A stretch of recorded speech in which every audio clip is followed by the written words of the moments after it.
If possible, for a better understanding, please also watch the previous videos.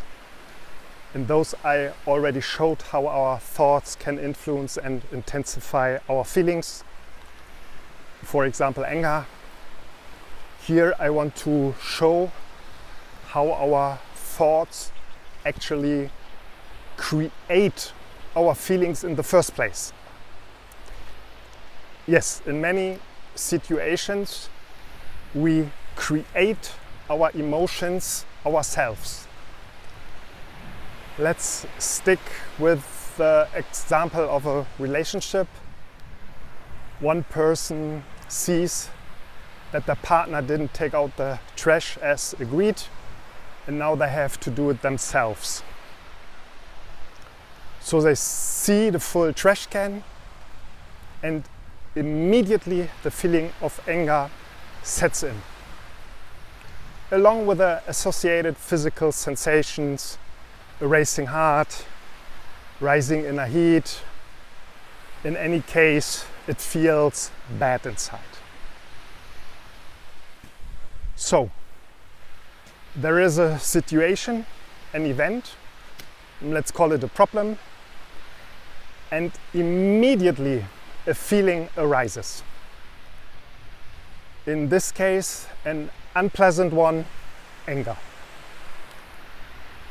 Many people think that this is simply normal, that in such a situation you just have to feel angry. But from a psychological perspective, we can take a closer look and become aware of a few things. Because even if the sight of the untaken out trash seems to instantly trigger anger, something between happens. Of course, this happens unconsciously and automatically, but in a split of a second, thoughts and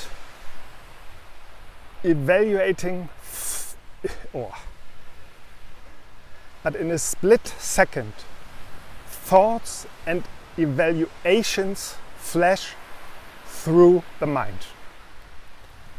For example, now I have to do it again.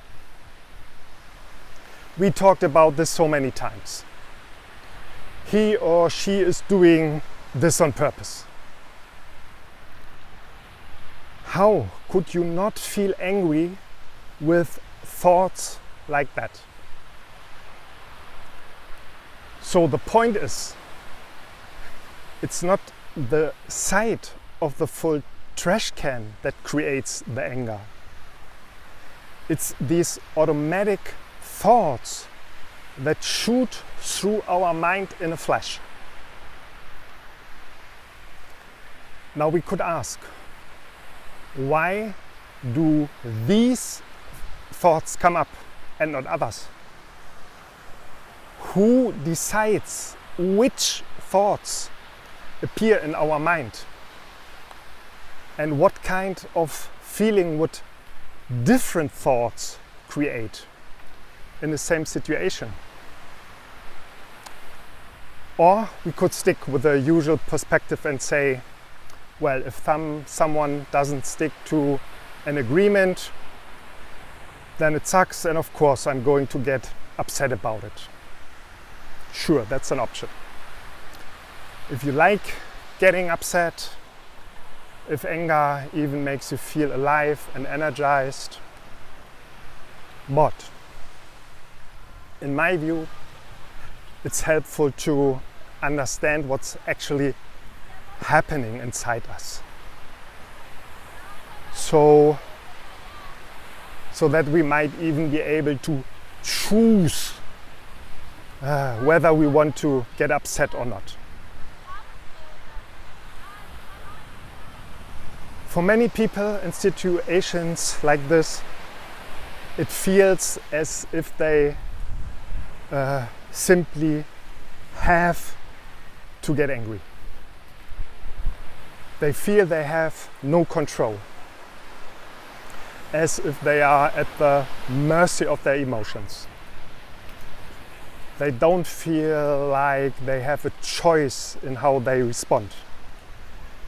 Because, sure, everything happens so quickly and automatically that they aren't often aren't even aware of it. But situations like this can, in fact, be examined in detail, step by step, to understand what's really going on. Let's come back to the questions. Why do these negative thoughts arise and not others? In my view, one of the main reasons is how we've learned to respond in such situations. What was modeled to us as children by our environment, and what we then adopted automatically. Of course, there are likely other factors as well. Who determines which thoughts arise? It's a bit of a trick question. In my opinion, the answer can only be we do. But I understand that many people feel as if they were born with these thoughts, as if they were somehow fixed or even genetic and beyond their control. Would different thoughts lead to different feelings? Most likely yes. For example, if you think, well, they must have been in a real rush today with that stressful job, no wonder I wouldn't want to trade places, or I will bring it up later in a calm moment and we will figure out a more reliable way to handle this. Then anger will probably not arise. Maybe not joy either, but something more neutral. The point is, in everyday life, whether in relationships, at work or elsewhere, there are thousands of these small situations where automatic of negative thoughts flash through our minds. Thoughts we picked up somewhere along the way in the environment we happen to grow up in and unconsciously adopted. And today these thoughts influence something as important as our emotions, which in turn guide our actions and behavior,